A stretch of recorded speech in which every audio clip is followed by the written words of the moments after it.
जी नमस्कार, मेरा नाम राकेश कुमार। स्वागत है आपका राकेश कुमार ऑफिशियल का यूट्यूब चैनल पर। अगर आप रेलवे एग्जाम का तैयारी कर रहे हैं और सोच रहे हैं कि रेलवे एग्जाम में किस प्रकार से प्रश्न पूछा जाता है, तो आप बिल्कुल सही चैनल पर हैं, क्योंकि हम इसी को ध्यान में रखते हुए इतिहास यानी हिस्ट्री को पढ़ रहे। हिस्ट्री के अंतर्गत हम मौर्य वंश को पढ़ रहे हैं। क्लियर है? तो मौर्य वंश में हमने लास्ट क्लास में अशोक के बारे में हम पढ़ रहे थे, और अशोक के बारे में हमने देखा था कि अशोक के जो है चतुर्दश शिलालेख, जिसमें जो है 14 शिलालेख थे, जिसमें हमने प्रत्येक शिलालेख का जो डिटेल बताया था, जो एग्जाम में पूछे जाते हैं कि किस शिलालेख में क्या क्या लिखा हुआ है।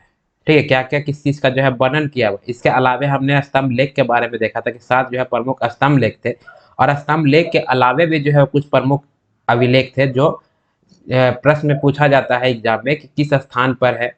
क्लियर है? तो वो भी हमने लास्ट क्लास में देखा था। आज के क्लास में हम उससे आगे पढ़ेंगे, लेकिन आगे बढ़ने से पहले जो हमने लास्ट क्लास में जो पढ़ा है उसको थोड़ा सा एक ओवरव्यू करते हैं प्रत्येक क्लास की तरह, और फिर उसको हम क्लास को आगे हम स्टार्ट करते हैं। क्लियर है? तो हम पढ़ रहे हैं मौर्य वंश। तो हमने जानते हैं कि मौर्य वंश का जो है संस्थापक कौन रहेगा। तो मौर्य वंश का संस्थापक जो है वह चंद्रगुप्त मौर्य रहेगा। कौन रहेगा? चंद्रगुप्त मौर्य। और चंद्रगुप्त मौर्य का, ठीक है, शासनकाल कब से कब तक था? तो 322 ईसा पूर्व से लेकर के 322 बीसी से यानी ईसा पूर्व से लेकर के 298 ईसा पूर्व तक का जो समय रहेगा वह किसका रहेगा? चंद्रगुप्त मौर्य।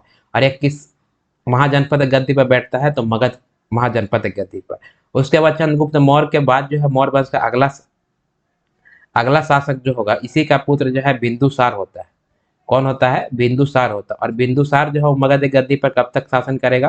तो 298 तक तो किया है चंद्रगुप्त मौर्य। तो 298 ईसा पूर्व से लेकर 298 ईसा पूर्व से लेकर के 269 ईसा पूर्व तक का जो समय रहेगा वह बिंदुसार होगा। और बिंदुसार का पुत्र अगला शासक होगा मौर्य वंश का, जिसका नाम रहता है अशोक। क्लियर है? कौन रहेगा? अशोक। और अशोक का शासनकाल जो है वह 269 ईसा पूर्व से लेकर 269 ईसा पूर्व से लेकर 232 ईसा पूर्व तक का जो समय रहेगा वो किसका रहेगा? अशोक रहेगा। तो हम पढ़ रहे थे अशोक के बारे में ही। हमने ये भी देखा था कि अशोक का जन्म जो है वह पाटलिपुत्रा में हुआ था 304 ईसा पूर्व। ये सब हम पहले भी रिवीजन कर चुके हैं। 304 ईसा पूर्व जो है वह पाटलिपुत्रा में होता है, और 269 ईसा पूर्व जो है यह अपना राज्याभिषेक कराता है। और राज्याभिषेक के ठीक 8 साल के बाद यानी 8वें वर्ष यानी 261 ईसा पूर्व में जो है कलिंग की राजधानी तोसली पर आक्रमण करता है, और इस भीषण नरसंहार में मतलब देख करके जो है अपना हृदय परिवर्तित कर देता है, और हृदय परिवर्तित करके जो है वह बौद्ध धर्म को अपना लेता है। ये सभी हम लोग देख चुके थे। इसके अलावा जो है वह बौद्ध धर्म को प्रचार प्रसार के लिए जो है वो अपने पुत्र महेंद्र और पुत्री संघमित्रा को श्रीलंका भेजता है, और श्रीलंका के राजा सिंगली संप्रदाय को छोड़ करके बौद्ध धर्म को अपना लेते हैं। क्लियर है? फिर अशोक के द्वारा जो है सबसे महत्वपूर्ण काम जो हुआ था 255 ईसा पूर्व में जो है तीसरी बौद्ध संगीति होती है पाटलिपुत्रा में।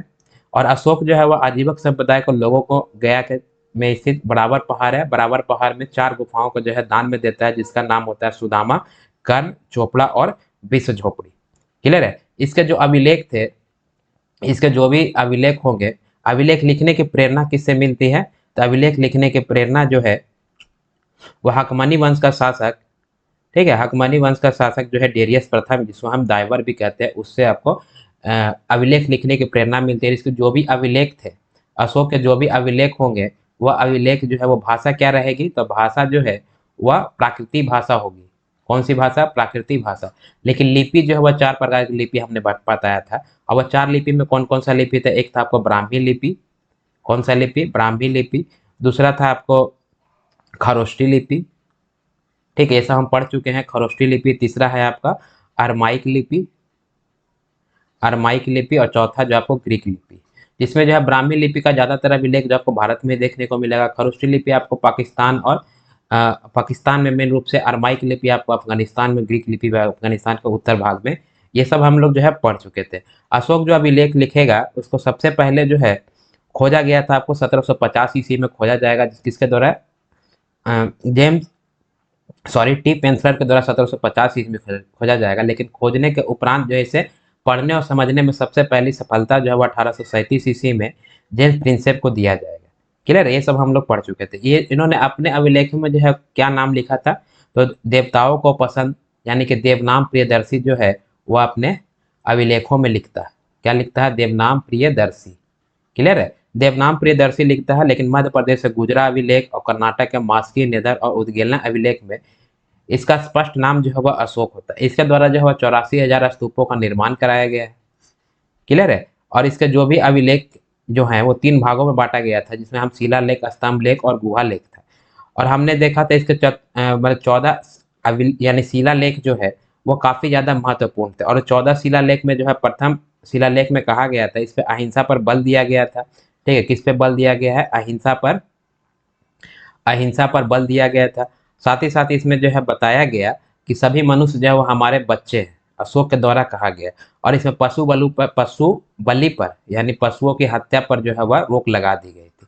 क्लियर है। दूसरा शिलालेख में बताया गया था कि इसमें जो है पशु चिकित्सा के बारे में चर्चा थी। किसके बारे में? पशु चिकित्सा के बारे में।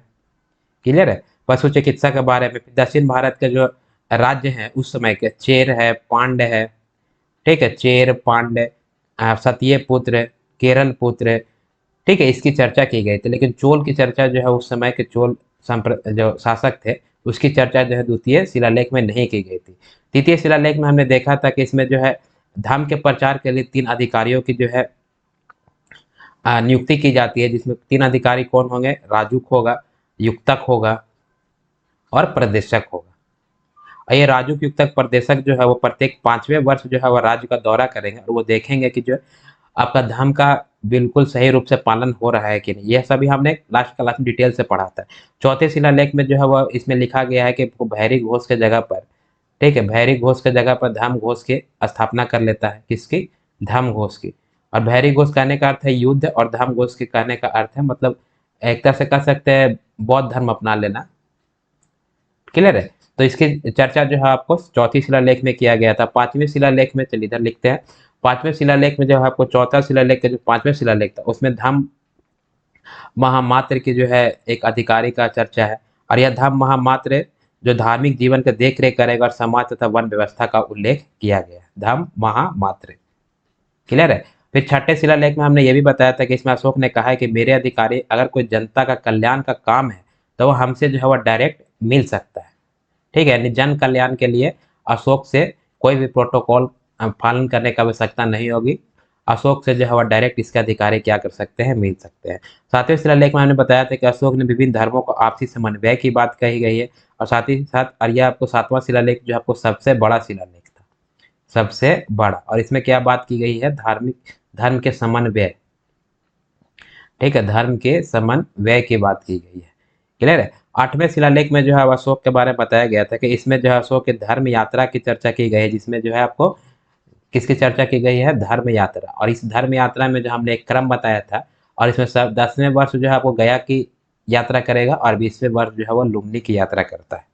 क्लियर है। 9 हो गया, अब उसमें 8 हुआ ना। तो 9वें में जो है 9वें शिलालेख में जो है छोटे मोटे त्योहारों पर जो है वो प्रतिबंध लगा दिया गया। त्योहारों पर क्या किया जाता है? त्योहारों पर प्रतिबंध लगा दिया जाता है। और साथ ही साथ इसमें सच्ची शिष्टाचार और सच्ची भेंट का उल्लेख भी किया गया था। 10वें शिलालेख में इसमें धर्म के महत्व की चर्चा की गई है। और किसकी चर्चा की गई है? धर्म के महत्व की चर्चा की गई है। और इसमें बताया गया कि हमेशा ही अधिकारी जो हमेशा ही प्रजा के हित के बारे में सोचेंगे। क्लियर है। 11वें शिलालेख में जो है अशोक ने कहा कि मेरे अधिकारी ब्राह्मणों को ना सताए। किनको नहीं सताना है? ब्राह्मणों को जो है नहीं सताना है, क्योंकि अशोक जो है वो प्रारंभ में ब्राह्मण धर्म को अपना के रखा था। उसके बाद जो है कलिंग युद्ध के बाद ये ब्राह्मण धर्म से बौद्ध धर्म में परिवर्तित हो जाता है। उसके बाद 12वें शिलालेख, ठीक है, 12वें से चलिए पेन चेंज करेंगे तो आपको पता चलेगा।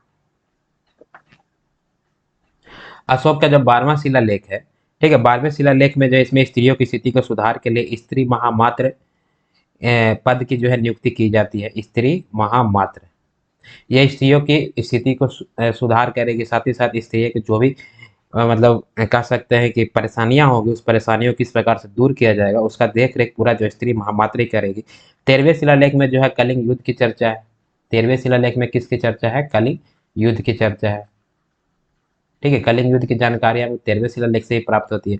और 14वें शिलालेख जो अंतिम शिलालेख, इसमें कहा गया कि अशोक ने कहा है कि मेरे ऊपर लिखे गए शिलालेख के अतिरिक्त बहुत से काम किए गए, जो इसमें नहीं लिखे गए हैं वह मेरी जिम्मेदारी नहीं है, वो लिखने वाले की जिम्मेदारी है। क्लियर है। तो इस प्रकार से हमने जो है अशोक के 14 शिलालेख पढ़े थे। और साथ ही साथ जो है बस सात स्तंभ लेख भी हमने लास्ट क्लास में पढ़ा था, जिसमें आपको रुमनदेही अभिलेख था, कौशाम्बी अभिलेख था, टोपरा अभिलेख था, मेरठ अभिलेख था, रामपुरवा अभिलेख था, लौरिया नंदनगढ़ अभिलेख था और साथ ही साथ जो है वह लौरिया अरेराज स्तंभ लेख था।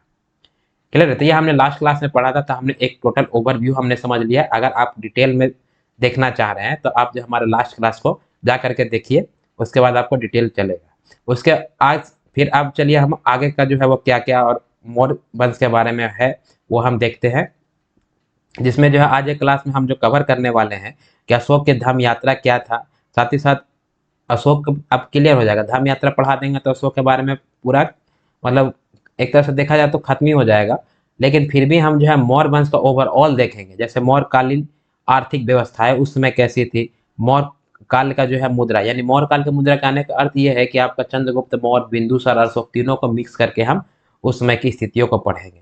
मौर्यकालीन जो है वो संगठन कैसी थी, साथ ही साथ मौर्यकालीन की जो सैन्य व्यवस्थाएं थी, सेना को कैसे रख रखाव किया जाता था, किस प्रकार की सेना होती थी, कितने भागों में बांटा गया था, ये सभी हम आज एक क्लास में करने वाले हैं।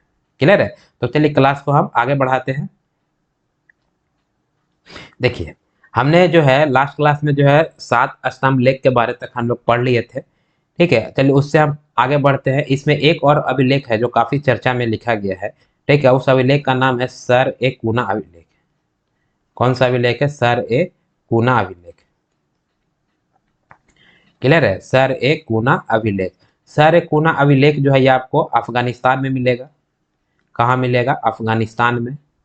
ये सब मतलब जो एग्जाम में पॉइंट ऑफ व्यू से जब पूछे जाते हैं ना, वही हम मेन रूप से बता रहे हैं। अफगानिस्तान है कहाँ? कंधार में। इसकी लिपि क्या होगी? तो इसकी लिपि जो है वह ग्रीक लिपि, हमने आप ऐसे ही बताया था कि अफगानिस्तान और ये सब में जो है आपका पाकिस्तान वाला जो एरिया जो है, मुख्य पाकिस्तान में तो खरोष्टी, और आपका जो अफगानिस्तान है या अफगानिस्तान उत्तरी भाग है वहां पर आपको कौन सा लिपि रहेगा? अरमाइक लिपि। तो लिपि क्या होगी? तो लिपि जो है वह अरमाइक लिपि और ग्रीक लिपि। क्लियर है? अरमाइक और ग्रीक लिपि में जो है सरेकुना अभिलेख आपको मिला है। ठीक है, ये किस जगह पे मिला है? तो अफगानिस्तान के कंधार में मिला है। साथ ही साथ जो है इसमें एक और जो इम्पोर्टेंट पॉइंट है, पूछता है कि जो है आपको 13वें शिलालेख में जो कलिंग युद्ध के बारे में बताया गया ना, तो इसमें जो है इसे हम पहले भी चर्चा किए हैं कि कलिंग मतलब कलिंग अभिलेख में जो लिखा गया है, सॉरी, कलिंग युद्ध का जो अभिलेख है, यानी कि कलिंग अभिलेख हम कह सकते हैं इसको। ठीक है, कलिंग अभिलेख में जो है अशोक के द्वारा चर्चा किया गया है और अशोक कहा है कि संसार के सभी मानव क्या है? हमारी संतान है, यानी कि पुत्र के समान है। जिस प्रकार से एक माता पिता का पुत्र होता है, उसी प्रकार से राजा कहता है कि इस राज्य के जितने भी जनता है वो हमारे पुत्र के समान है। क्लियर है? मैं एक माँ की भांति जो है संसारिक और परलौकिक जीवन की कामना करता हूँ। किसके लिए कामना कर रहा है? तो आपको अपनी जनता के लिए कामना कर, राज्य के जो लोग होंगे, निवासी होंगे, उसके लिए कामना करता है कि मैं एक जो है माँ की भांति अपने जनता का सांसारिक और परलौकिक जीवन की कामना करता हूँ। साथ ही साथ अशोक यह भी कहता है कि जिस प्रकार से एक माँ अपने बच्चे को योगाधाम मतलब कि दाई माँ को सौंप देती है, उसी प्रकार से मैं भी समाज के देख रेख के लिए जो है एक राजुक जो अधिकारी हमने बताया था, वो राजुक अधिकारी को जो है सौंप देता है। ठीक है, ये यह बात किस में लिखा गया?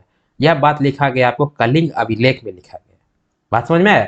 तो कलिंग अभिलेख में क्या क्या लिखा गया है, चलिए आप लोग भी नोट कर लीजिएगा कि कलिंग अभिलेख में अशोक ने कहा है कि संसार के सभी मानव क्या है? संसार के सभी मानव जो है वह हमारे संतान है। ठीक है, क्या है? संतान है। संतान कहने का अर्थ क्या है? पुत्र। क्लियर है? और मैं जो है यानी कि अशोक कहता है कि मैं एक माँ की भांति जो है उसके सांसारिक और परलौकिक जीवन की कामना करता हूँ। ठीक है, यह कामना कौन कर रहा है? यह कामना जो है, यह कामना कौन कर रहा है? तो सम्राट अशोक कर रहा है, सांसारिक जीवन साथ ही साथ जो है परलौकिक जीवन का। ठीक है, परलौकिक परलौकिक जीवन का जो है कामना करता है अशोक। और अशोक कहता है कि जिस प्रकार से एक माँ अपने पुत्र को दाई माँ को सौंप करके निश्चिंत हो जाती है, उसी प्रकार से मैं भी जो है अपने राज्य के जनता यानी निवासी को जो है किसे सौंप कर निश्चिंत हो गया हूं? तो राजुक अधिकारी को। किसे? राजुक अधिकारी को। राजुक अधिकारी। क्लियर है? हमने इसके पहले भी बताया था कि आपको धर्म के प्रचार के लिए जो है 3 अधिकारी की नियुक्ति होता है, राजुक, युक्तक और परदेशक। वही राजुक अधिकारी है। ठीक है, यह राजुक अधिकारी जो एक तरह से हम कह सकते हैं कि राज्य का जो मतलब उस क्षेत्र का जो डीएम होगा, ठीक है, उसी हम क्या कहेंगे उसे, यानी डिस्ट्रिक्ट मजिस्ट्रेट जो वर्तमान में आप देख रहे हैं ना, तो यही आपको राजूक अधिकारी होगा। क्लियर? यह राजूक अधिकारी क्या करेगा कि यह राजूक अधिकारी अच्छे व्यक्ति जो होंगे, ठीक है, राजूक अधिकारी जो है वो अच्छे व्यक्ति जो होंगे उसे जो है पुरस्कृत भी करेगा। क्लियर है? उसे जो है पुरस्कार से सम्मानित भी करेगा। लेकिन जो व्यक्ति गलत होंगे उन्हें जो है वो दंडित करने का भी काम ये राजूक अधिकारी करता है, दंडित भी करेगा। अगर आप अच्छे काम करेंगे तो आपको पुरस्कार से सम्मानित किया जाएगा, और अगर गलत काम करते हैं, कोई प्रकार किसी प्रकार अपराध करते हैं, तो उसे दंड देने का काम कौन करेगा, तो यह आपको राजूक अधिकारी ही कहे।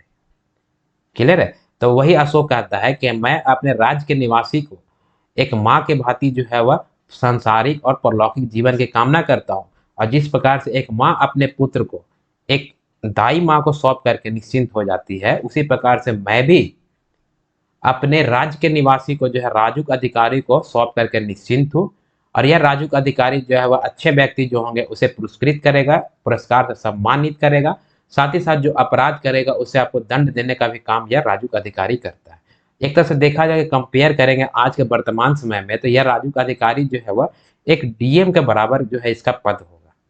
क्लियर है? डीएम के बराबर जो है इसका पद होगा। साथ ही साथ जो है और अशोक के बारे में अभी जो भी हम पढ़ रहे हैं एग्जाम पॉइंट ऑफ व्यू से ही पढ़ रहे हैं, तो चलिए पॉइंट वाइज ही करके चलते हैं आगे। जिस प्रकार से हमने देखा कि अशोक के जो 14 शिलालेख महत्वपूर्ण थे, इसके अलावे जो है कुछ और मुख्य मुख्य अभिलेख किस किस स्थान पे था, जैसे सरकूना अभिलेख, क्लियर है, सरकूना अभिलेख, धौली शिलालेख या अभिलेख, इसके अलावा हमने शाहबाज गढ़ी अभिलेख देखा था, सासाराम अभिलेख देखे, ऐसे 14 अभिलेख और देखे थे हमने। तो उसी प्रकार से जो है इसके अशोक के जो है 3 गुहा लेख की भी चर्चा की गई है। ठीक है, यानी कि अशोक के जो है गुहा लेखों की संख्या कितनी है, तो गुहा लेखों की संख्या जो है, गुहा लेखों मैंने गुहा लेख कर दे, चलिए गुहा लेख नहीं, गुहा लेख, गुहा लेख की संख्या कितनी है, इसकी संख्या 3 है। क्लियर है? कितनी है? 3 है। गुहा लेख का मतलब क्या होता है, गुहा मतलब हो गया गुफा, यानी पहाड़ों में जो गुफा होता है उसमें जो है गुफा के अंदर अगर कुछ लेखने का काम हो रहा है तो उसे हम कहेंगे गुहा लेख। और अशोक के द्वारा जो है वो गुहा लेख जो लिखे गए हैं वो कितने लिखे गए हैं, वो 3 लिखे गए हैं। और ये 3 गुहा लेख जो है वो कहाँ है, तो ये आपको बिहार में ही मिलेंगे। बिहार के कहाँ, तो आपको गया में। ठीक है, गया के ही पास आपका बेला जगह का नाम है। क्या है जगह का नाम? बेला।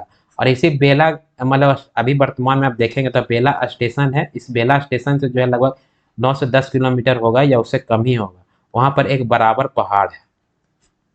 क्लियर है? कौन सा पहाड़ है? बराबर पहाड़। ये अभी भी वर्तमान में भी प्रेजेंट है। इस बराबर पहाड़ में के गुफा में स्थित है। ठीक है, इस बराबर पहाड़ के जो है गुफा में ये आपको 3 जो है गुहा लेक जो आपको क्या मिलेंगे, आपको देखने को मिलेंगे। और यहाँ पे 3 गुहा लेक स्थित है, और इन स्थित गुहा लेकों में जो है आजीवकों को, यानी आजीवक संप्रदाय के जो लोग हैं, क्लियर है, आजीवक संप्रदाय के जो लोगों को दान जो दिया गया था उसका उल्लेख मिलता है। किसे दान दिया गया था, तो आजीवक संप्रदाय के लोगों को। क्लियर है? आजीवक संप्रदाय,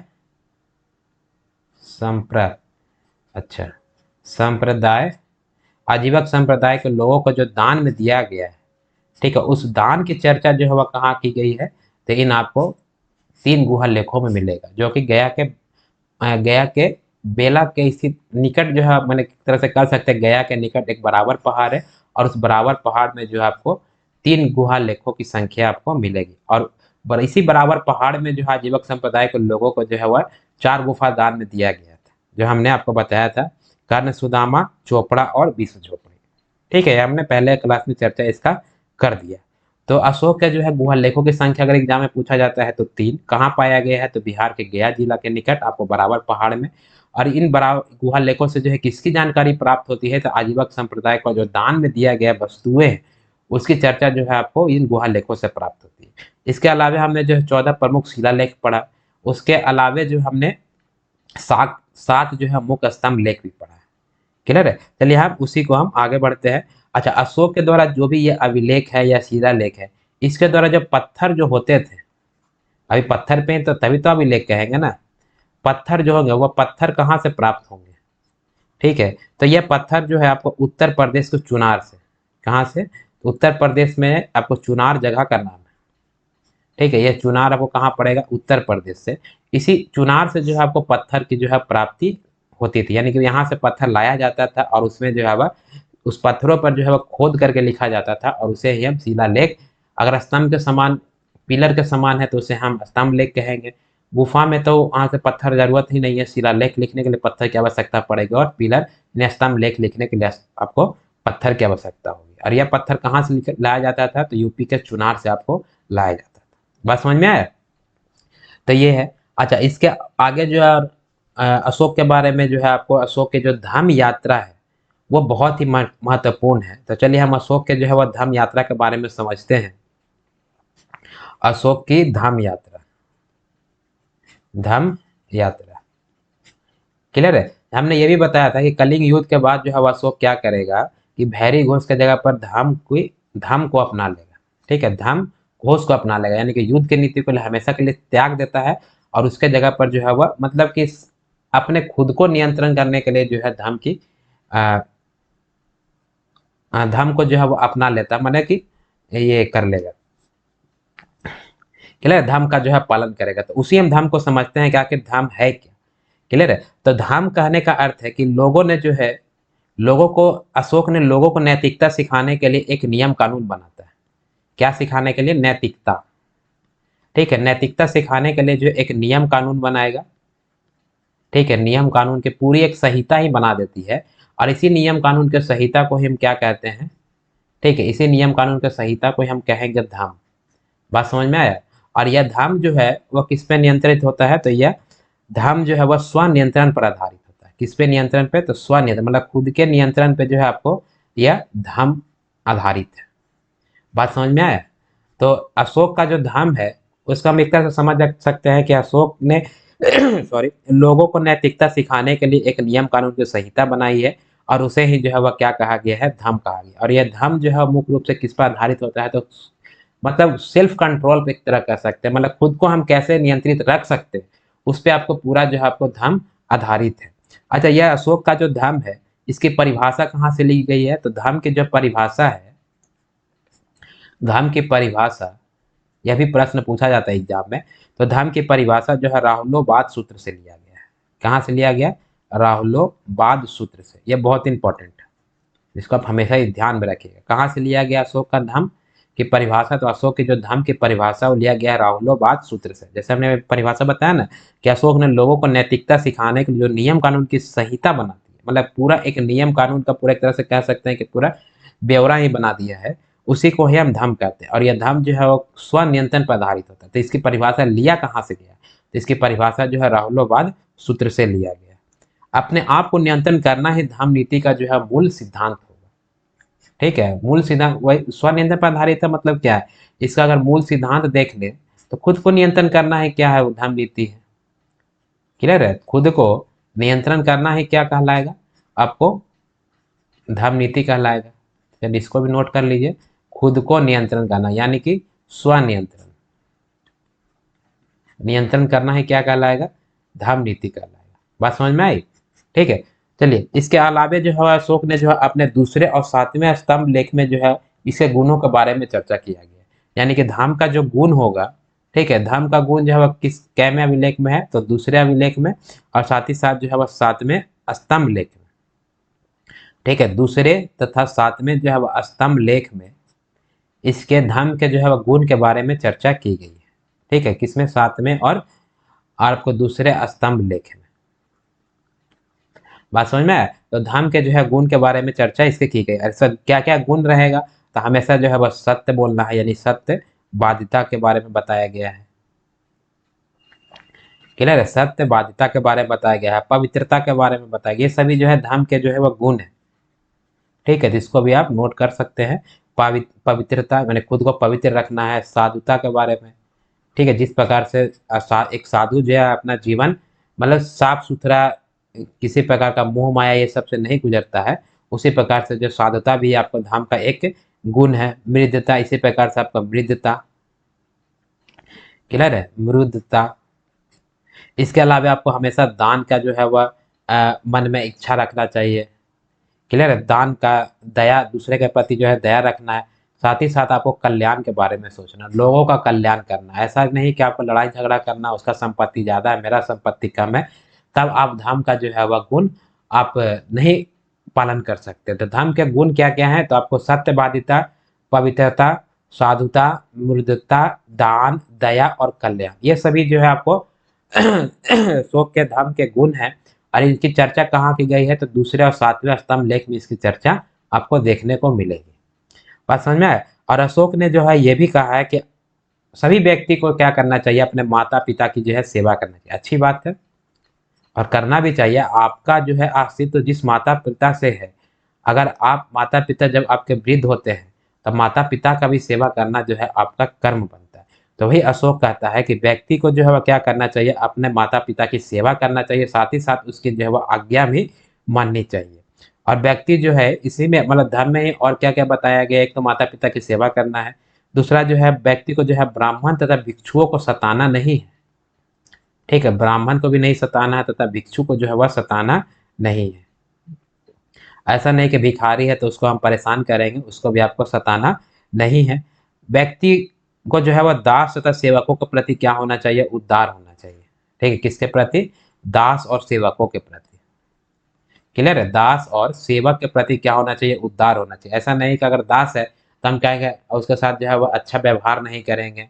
ठीक है? अगर हमारा कोई सेवक है तो उसके प्रति हम अच्छा व्यवहार नहीं रखेंगे, उसे गाली-गलौज करें, उसे काम अगर अच्छे से नहीं किया है तो मतलब अच्छा मतलब कहा-सुनी हम करेंगे, ऐसा नहीं करना। दास और सेवक के प्रति क्या रखना है? उदार रखना। और व्यक्ति को जो है वो जियो देना, माने जियो, खुद भी जियो और जीने दो का पालन करना चाहिए। जियो और जीने दो। बात समझ में आया? तो ये सभी जो है आपका अशोक के जो धाम थे, उसके धाम का जो है वो आपको सभी जो गुण है, ठीक है? और इन गुणों की चर्चा कहाँ की गई है? तो दूसरे और सातवें स्तंभ लेख में। और क्या-क्या गुण है? तो सत्यवादिता है, पवित्रता है, साधुता है, मृदुता है, दान है, दया है और कल्याण है। साथ ही साथ इसमें ये भी कहा गया है कि माता-पिता की आज्ञा माननी चाहिए, उनकी सेवा करनी चाहिए, ब्राह्मण और भिक्षु को जो है वह नहीं सताना चाहिए, दास और सेवक के प्रति जो है उदार रखना चाहिए और खुद भी जिए और दूसरे को भी जीने दीजिए। ये सभी जो है कहाँ बात की गई है? तो सभी जो है अशोक के धम्म में बात किया गया। और धम्म क्या है? तो लोगों को नैतिकता सिखाने के लिए एक नियम कानून की पूरी संहिता ही बनाई जाती है, उसे ही अशोक का धम्म कहा जाता है। और यह धम्म जो है वो पूर्ण रूप से स्वनियंत्रण के सिद्धांत पर आधारित होता है और इसकी परिभाषा ली गई है आपको राहुलोवाद सूत्र से लिया गया है। क्लियर है? तो अशोक के जो धम्म थी वो आपको समझ में आ गया? क्लियर है? तो यहाँ तक जो है वह अशोक के बारे में हम पढ़ लिए। अभी जो हम आगे पढ़ेंगे यानी अशोक जो है वो अभी खत्म हो गया। अभी हम जो आगे पढ़ेंगे वो पूरा मौर्य काल के बारे में ही समझेंगे कि मौर्य काल की आर्थिक व्यवस्थाएँ किस प्रकार से थी, उस समय की मुद्राएँ कैसी थी, साथ ही साथ जो है वह संगठन जो है कौन-कौन से मुख्य संगठन जो एग्ज़ाम में जो पूछे जाते हैं और इसकी सैन्य व्यवस्थाएँ क्या थी, प्रशासनिक व्यवस्थाएँ क्या थी, ये भी आपको आगे पढ़ना है।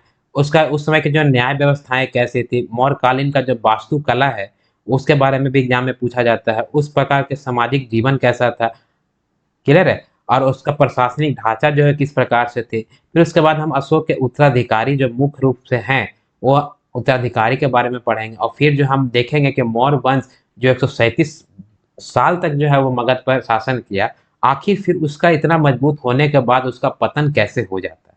तो मौर्य वंश के पतन तक हम जो है वो मौर्य वंश को पढ़ेंगे। इसके बाद जो है अब जो इसके प्रीवियस ईयर का जो क्वेश्चन हमने आपसे प्रॉमिस किया था कि प्रीवियस ईयर का जो क्वेश्चन जो होगा वो भी हम आपके सामने लेकर के आएँगे जो पहले के एग्ज़ाम में पूछे गए हैं। तो इससे आपको आइडिया लग जाए कि हम जो पढ़ रहे हैं, वह उससे एग्ज़ाम में क्वेश्चन जो है टच होता है कि नहीं और क्वेश्चन का लेवल भी आपको मालूम चलेगा। क्लियर है? तो हम इसी तरह से क्लास को हम आगे बढ़ाते जाएँगे। तो चलिए पहले हम अशोक के बारे में पढ़ लिया। अब जो है मौर्यकालीन हम आर्थिक व्यवस्थाएँ देखते हैं। देखिए मौर्यकालीन आर्थिक व्यवस्था कहने का मतलब पूरा मौर्यकाल यानी चंद्रगुप्त मौर्य के समय से लेकर के अशोक तक के जो उस समय तक जो है वो आर्थिक व्यवस्थाएँ कैसी थी? ठीक है, वो तो हम देख लेते हैं। इसमें एग्ज़ाम में बहुत पूछा जाता है, इससे प्रश्न पूछा जाता है। मौर्यकालीन आर्थिक व्यवस्था। ठीक है, मौर्यकालीन आर्थिक व्यवस्था चलिए टॉपिक लिख लीजिए मौर्यकालीन आर्थिक व्यवस्था। मतलब पूरा हम एग्ज़ाम पॉइंट ऑफ व्यू से ही पढ़ेंगे, ज़्यादा डीप नहीं जाएँगे। काहे कि हमको तो मेन रूप से जो है एग्ज़ाम क्रैक करना है। तो जो एग्जाम में पूछे जा सकते हैं प्रश्न वहीं तक हम देखेंगे। क्लियर है। तो इस समय जो है अर्थव्यवस्था का जो है, ठीक है, या आर्थिक व्यवस्था हम देख रहे हैं, तो अर्थव्यवस्था का मुख्य आधार क्या रहेगा? अर्थव्यवस्था का मुख्य आधार क्या रहेगा, आप ही सोचिए। ठीक है, तो कृषि जो है वो अर्थव्यवस्था का मुख्य आधार होगा। कृषि के साथ साथ जो है पशुपालन हो सकता है। ठीक है, कृषि के साथ पशुपालन हो सकता है, और इस समय जो है कारखाना भी था। ठीक है, क्या था? कारखाना भी था। और शिक्षा का जो अगर केंद्र देखा जाए अर्थव्यवस्था का, तो मुख्य आधार क्या है? तो कृषि है, पशुपालन है और कारखाना है, जहाँ पे लोग काम करेंगे। शिक्षा का जो है मुख्य केंद्र देखा जाए इस समय का, तो हम पहले ही आपको बताए थे जब चंद्रगुप्त मौर्य पढ़ा रहे थे, तो उसी समय मौर्यकालीन का आर्थिक व्यवस्था में शिक्षा का जो है मुख्य केंद्र देखा जाए तो तक्षशिला। ठीक है, और ये तक्षशिला कहाँ है? तो तक्षशिला जो आपको कंधार में है, यानी कि पाकिस्तान वाला एरिया में है, सॉरी अफगानिस्तान वाले एरिया में आ जाएगा। और तक्षशिला जो है वह शिक्षा का जो है वह आपको बड़ा केंद्र जो हुआ करता था। बात समझ में आए? इसका अगला पॉइंट क्या हो सकता है आर्थिक व्यवस्था में? तो आर्थिक व्यवस्था में मतलब कि देखिए अभी जो है आपका दो प्रकार की भूमि होती है। एक आपका सरकारी भूमि होता है जिसमें आपको जैसे रेलवे का कोई काम हो रहा है तो वो सरकारी भूमि है। एक आपका खुद का भूमि होता है। तो उस समय जो है जो खुद का भूमि होगा उसको कहेंगे निजी भूमि, और जो सरकार का जो भूमि होगा मतलब जमीन जो होगा उसे हम कहेंगे सरकारी भूमि। तो अभी तो वर्तमान में निजी भूमि और सरकारी भूमि कहा जा रहा है। तो उस समय यानी कि मौर्य काल में जो है वह निजी भूमि को और सरकारी भूमि को जो है किस नाम से जो है वह जाना जाता था? क्लियर है? तो सरकारी भूमि को किस नाम से जाना जाता था? सरकारी भूमि या जमीन बोल सकते हैं। और दूसरा है आपको निजी भूमि। ठीक है, ये सब भी आपको जानना चाहिए और एग्जाम में पूछा भी जाता है। तो सरकारी भूमि को जो है वह सीता भूमि कहा जाता था। क्या कहा जाएगा? सरकारी भूमि को सीता भूमि कहा जाएगा। और निजी जो खुद की जो आपकी जमीन होगी उसे हम कहेंगे भाग। बात समझ में आए? यानी सरकारी भूमि को हम कहेंगे सीता भूमि और खुद की जो भूमि होगी उसे हम कहेंगे भाग। इस समय जो है बिना वर्षा के अगर अच्छा खेती हो जाता है तो उसे हम कहेंगे आवेदक मात्रक। ठीक है, क्या कहेंगे? आवेद मात्रक। आवेद मात्रक यानी अवैध मात्रा का अर्थ क्या हो गया कि बिना वर्षा का जो है अच्छा खेती हो जाए। बिना वर्षा का अच्छा खेती हो जाए। ठीक है, अच्छा अगर खेती होता है तो उसे क्या कहा जाएगा? अवैध मात्रा कहा जाएगा। इसी प्रकार से जो है उस समय जो है टैक्स व्यवस्थाएं कैसी थी, ठीक है, वो भी हम देखते हैं। तो इसके जो है वह दो साक्ष्य पाए गए हैं। एक आपका जो है वह कौटिल्य चाणक्य के अनुसार अगर देखेंगे तो कौटिल्य चाणक्य कहते हैं कि उस समय जो है आपको भूमि उत्पादन का, ठीक है, चलिए टैक्स में है जो है टैक्स जो है वो आपको क्या हो जाएगा? तो जो उतना भूमि में उत्पादन होगा, ठीक है, भूमि में जो उत्पादन होगा जैसे कृषि का जो उत्पादन होगा उस कृषि का उत्पादन का जो है एक कहता है कि 1/6 भाग था और दूसरा साक्ष्य पाया गया है कि 1/4 भाग था। ठीक है, तो 1/6 भाग जो है किसके द्वारा कहा गया है? तो कौटिल्य चाणक्य के द्वारा कहा गया। किसके द्वारा? तो कौटिल्य हम चाणक्य के द्वारा। ठीक है, हमने ये भी बताया था कौटिल्य चाणक्य का जब पूछता है कि अर्थशास्त्र उससे हमें मौर्य वंश की बहुत ज्यादा जानकारी मिलती है। साथ ही साथ जो है वह मौर्य वंश की जानकारी जो है मेगास्थनीज के पुस्तक इंडिका से भी मिलती है। तो अगर मेगास्थनीज के अनुसार देखा जाए तो मेगास्थनीज कहते हैं कि आपका उत्पादन का जो है 1/4 भाग टैक्स के रूप में लिया जाता था, लेकिन कौटिल्य का कहना था कि 1/6 भाग जो आपको लिया जाता था। अच्छा आप बताइए कि 1/6 अच्छा है या 1/4 अच्छा है? ठीक है, आप सोच के देखिए। तो 1/6 जो है वो अच्छा है।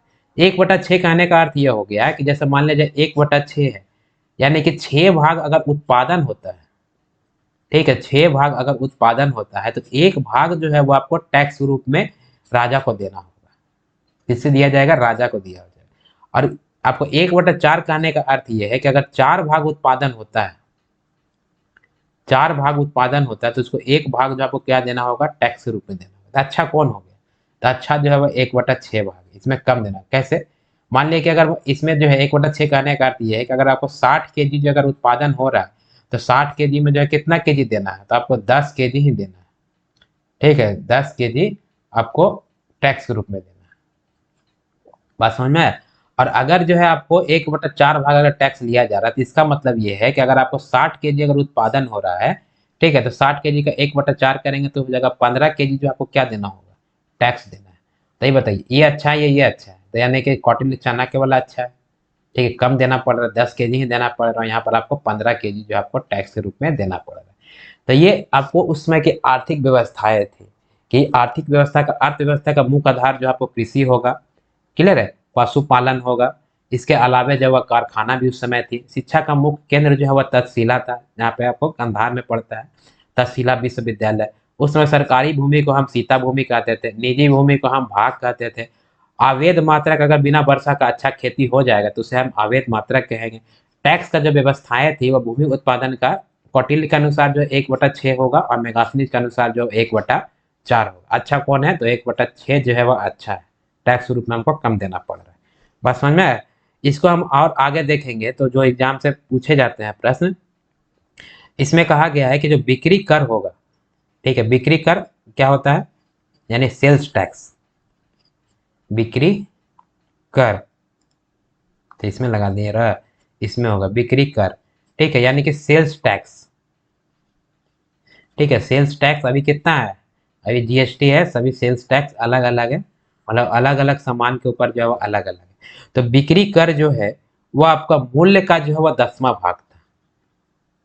कब? मौर्य मौर्य काल के समय में, यानी मूल्य का 10वां भाग, ठीक है। मूल्य का 10वां भाग कहने का अर्थ क्या है कि अगर किसी वस्तु का मूल्य 100 रुपया है, अगर आप 100 रुपये में अगर किसी वस्तु को बेच रहे हैं, ठीक है, यानी कि सेल कर रहे हैं, तो उसमें 10 रुपया जो है किसको देना है? राजा को आपको टैक्स के रूप में देना है। यानी कि मूल्य का 10वां भाग जो है आपको बिक्री कर के रूप में मौर्यकालीन में ऐसी व्यवस्थाएं की।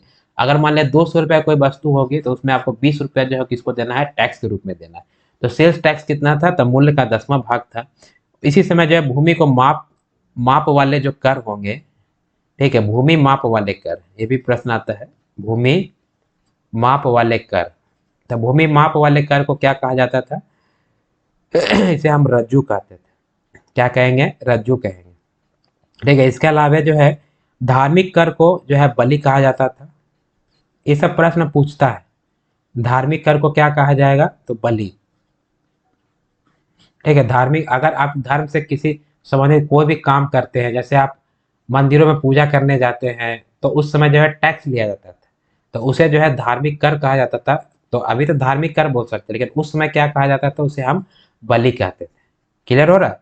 चारागाह कर को जो है, चारागाह, ठीक है, जो पशुपालन होगा तो इसमें जो है चारागाह होंगे, तो चारा उसमें भी टैक्स लिया जाता है। इसे हम चारागाह कर को जो है वह विविध कहा जाता था, विविध। क्लियर है? इसके अलावा जो है अकाल के समय एक अच्छी व्यवस्था थी, अकाल के समय जो है किसी प्रकार का जो है वह टैक्स नहीं लिया जाएगा, ये अच्छी व्यवस्था है। देखिए, जब अकाल पड़ेगा, ठीक है, तो टैक्स कैसे देगा? जो किसान होंगे या व्यापारी वर्ग के लोग होंगे, उत्पादन ही नहीं होगा, और उत्पादन नहीं होगा तो अब राजा की जिम्मेदारी बनती है ना कि जो है भूमि को मतलब भूमि से जब उत्पादन नहीं हो रहा है तो हमारे जो राज्य की जनता है, ठीक है, राज्य के जनता को जो है वह ज्यादा परेशान नहीं किया जाए, उसके पास उत्पादन ही नहीं तो टैक्स कैसे देगा? तो वो तो फिर दिवालिया बन जाएगा। तो ये अच्छी व्यवस्था थी कि अकाल के समय जो है किसी प्रकार का जो है टैक्स राजा के द्वारा नहीं लिया जाता था। लेकिन अगर अकाल नहीं पड़ता है तो टैक्स लिया जाता था, जैसे सेल्स टैक्स है, मूल्य का 10वां भाग। उसी प्रकार से उत्पादन का जो टैक्स होता था, उत्पादन का 1/6 बोला है कौटिल्य चाणक्य ने, और मेगास्निज का है 1/4। बिक्री कर जो है मूल्य का 10वां भाग था। भूमि माप वाले कर को जो है रज्जू कहा जाता था। धार्मिक कर को हम बलि कहते थे। चारागाह कर को हम विविध कहते थे। और अकाल के समय किसी प्रकार का टैक्स देने की व्यवस्थाएं नहीं थी। बात समझ में आया? तो ये जो है आपको मौर्य वंश के हम आर्थिक व्यवस्था एक ओवरव्यू हम समझ लिए कि अर्थव्यवस्था का मुख्य आधार कृषि होगा, पशुपालन होगा, कारखाना होगा। शिक्षा का मुख्य सबसे बड़ा केंद्र जो है तक्षशिला विश्वविद्यालय था। सरकारी भूमि को हम सीता भूमि कहते थे। निजी व खुद का किसी का भूमि है तो उसे हम भाग कहा जाता था। बिना वर्षा का अच्छा खेती हो जाए तो उसे अवैध मात्रा कहा जाता था। और टैक्स जो होता था वो भूमि उत्पादन, यानी जो कृषि का उत्पादन होगा, ठीक है, जो कृषि का उत्पादन होगा उसका कौटिल्य चाणक्य ने कहा है कि 1/6 भाग लिया जाता था, और मेगास्निज कहता है कि 1/4 भाग लिया जाता था। इसके अलावे भी हम देखें जो सेल्स टैक्स होते हैं यानी बिक्री कर, वह मूल्य का 10वां भाग होता था। भूमि माप वाले कर को जो है रज्जू कहा जाता था। धार्मिक कर को बलि कहा जाता था। चारागाह कर को विविध कहा जाता था। और अकाल के समय किसी प्रकार के टैक्स लेने की व्यवस्था नहीं थी। ये सही बात है, क्योंकि अकाल के समय अगर टैक्स लेगा तो जनता परेशान होगी, क्योंकि उत्पादन ही नहीं होगा तो टैक्स भी कहाँ से लेगा। बात समझ में आए? अभी जो है वो मौर्यकालीन हम मुद्राएं देखते हैं कि मौर्य काल के समय जो है कैसी मुद्राएं, क्या क्या कैसी कैसी मुद्रा, जैसे अभी जो है नोट चलता है ना, भारत रुपीज, 10 का नोट, 20 का नोट, सिक्का चलता है, तो उस समय जो है मौर्यकालीन मुद्राएं कैसी थी। तो चलिए टॉपिक दीजिए कि मौर्य काल के समय जो है वो मुद्राएं यानी कैसी थी। ठीक है, मौर्यकालीन मुद्राएं। अच्छा, ये मौर्यकालीन मुद्राएं बोल रहे हैं, मौर्यकालीन आर्थिक व्यवस्था देख रहे थे, पूरा ओवरऑल है। चंद्रगुप्त मौर्य के समय का बात कर रहे हैं, बिंदुसार के समय का बात कर रहे हैं, और महान सम्राट अशोक के बारे में भी बात कर रहे हैं। ठीक है, ओवरऑल का हम बात कर रहे हैं। ठीक है, तो इस समय जो है मौर्य काल के समय जो है वह मुद्रा कैसे थे। तो अगर मौर्य काल का जो है राजकीय मुद्रा हम बोलेंगे, राजकीय मुद्रा, राजकीय मुद्रा मतलब कि पूर्ण रूप से जो है सारे जगह चलेगा, तो इससे हम राजकीय मुद्रा को हम पर्ण कहा जाता था। राजकीय मुद्रा को क्या कहा जाता था? पर्ण। और ये पर्ण जो है वह किस मतलब धातु की बनी होती थी? तो यह चांदी का सिक्का होता था। पर्ण किसकी रहेगी? तो चांदी का सिक्का। यह प्रश्न पूछा जाता है कि मौर्य काल का जो है राजकीय मुद्रा कौन सी होगी? तो पर्ण। और पर्ण जो है वह किस धातु की बनी रहेगी? तो चांदी का सिक्का रहेगा। ठीक है, चांदी का सिक्का, यानी चांदी का सिक्का जो होगा जिसे हम पर्ण कहेंगे, यही पर्ण जो है वह मौर्य काल के जो है राजकीय मुद्रा होगी। बात समझ में आया? पर्ण। इसके अलावे जो है आपका मौर्य मुद्राओं का जो परीक्षण करेगा, ठीक है, मुद्रा का जो परीक्षण करेगा यानी पैसा का जो परीक्षण करेगा, यानी कि सही है या गलत है, ठीक है, उसका जो परीक्षण करेगा, परीक्षण करने वाला अधिकारी को जो है क्या कहेंगे? रुद्र दर्शक। बात समझ? जैसे अभी आरबीआई है ना, उसी प्रकार से जो है आरबीआई के कई अधिकारी होते हैं, यानी रिजर्व बैंक ऑफ इंडिया का, तो उसी प्रकार से मुद्रा का जो है परीक्षण करने वाले अधिकारी को क्या कहेंगे? तो रुद्र दर्शक कहा जाता था। ये तो हो गया आपका चांदी का सिक्का जिसे हम पर्ण, जो कि राजकीय मुद्रा थी। और इस समय जो है चांदी का और मतलब सिक्का, जो पर्ण तो हो गया कि राजकीय मुद्रा, और इसके अलावे भी जो है वह चांदी के सिक्के को क्या कहा जाता था? आपको कसारपन कहा जाता था। पर्ण का बात नहीं हो रहा, पर्ण तो चांदी का रहेगा लेकिन वो राजकीय मुद्रा है। और इसके अलावे भी जो है आपका जो है कसारपन होगा। ठीक है, कसारपन होगा। और ये कसारपन किसका बना रहेगा? चांदी का बना रहेगा। बात समझ में आ रही है? चांदी का बना रहेगा। और इसमें सोने के भी सिक्के होंगे ना, सोने के होंगे, तांबे के होंगे। तो सोने का सिक्का को क्या कहा जाता था? तो इसे जो है वह स्वर्ण या हम निष्क कहते थे। स्वर्ण भी कह सकते हैं या निष्क। और ये स्वर्ण या निष्क जो है वह सिक्के जो होंगे वो किसके बने होंगे? तो सोने यानी गोल्ड के बने होंगे। या अगर हिंदी नहीं समझ में आ रहा तो ये हो गया सिल्वर, ठीक है, और ये हो गया आपको गोल्ड। क्लियर है? इसी प्रकार से जो है वह तांबे के भी सिक्के होंगे जिसे जो है वह मास्क या तो काकनी कहा जाता था। मास्क कहेंगे या इसी को हम काकनी कहेंगे। समझ में आ रहा है? ये किसका बना रहेगा? तांबा का। अंग्रेजी क्या हो जाएगा? तांबा का, कॉपर।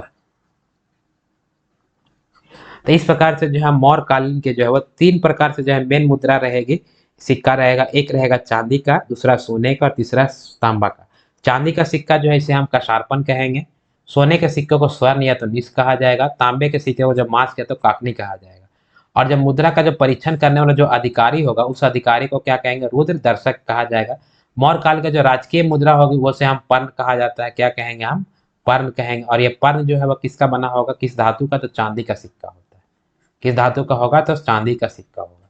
ठीक है, तो आज की क्लास के लिए बस इतना ही रखता हूँ हम। ठीक है, फिर हम अगले क्लास में जो है वो डिटेल हम थोड़ा देखेंगे, और अगले क्लास में जो है वो हम ये भी पढ़ेंगे कि मौर्य काल की सैन्य व्यवस्थाएं कैसी थी, उस समय जो है वह कैसे कैसे जो है मौर्यकालीन संगठन होगी, प्रशासनिक व्यवस्थाएं कैसी थी, क्लियर है, न्याय व्यवस्था कैसी थी, तो ये हम आगे की क्लास में करने वाले हैं। तो आज के लिए बस इतना ही रखता हूँ। आप अगर हमारे चैनल पे नए हैं तो चैनल को सब्सक्राइब कीजिए, क्लास अच्छा लग रहा है तो लाइक कीजिए, और अपने दोस्तों को भी शेयर कीजिए। क्लियर? तब तक के लिए जय हिंद, जय भारत, नमस्कार।